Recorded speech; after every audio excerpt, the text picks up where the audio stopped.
Hello ముద్దుగుమ్మలు, welcome to episode 1 of outfit from scratch.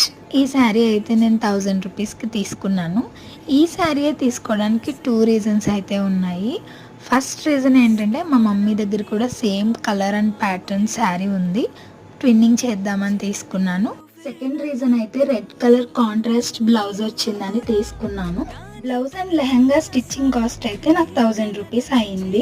శారీలో ఉన్న బోత్ సైడ్ బోర్డర్స్ ని కూడా లెహంగాకి లాంగ్ బోర్డర్ లా అటాచ్ చేపించి స్టిచ్ చేపించాను. బ్లౌజ్ పైన సింపుల్ గా గోల్డ్ కలర్ బుటీ వచ్చింది కాబట్టి నేను గోల్డ్ కలర్ పైపింగ్ తో స్టిచ్ చేపించాను. బ్లౌజ్ ఇలా ప్లెయిన్ గా ఉంటే వేరే శారీస్ కి కూడా మ్యాచ్ చేయడానికి బాగుంటదని సింపుల్ గా స్టిచ్ చేపించాను. ఓనీ కూడా రెడ్ కలర్ లోనే కట్ వర్క్ అయితే తీసుకున్నాను. సీక్వెన్స్ డిజైన్ వచ్చింది సింపుల్ గా. ఓనీ ప్రైస్ అయితే 800 పడింది. టోటల్ అవుట్ఫిట్ కాస్ట్ అయితే నాకు 2800 పడింది. Please do subscribe for more interesting videos.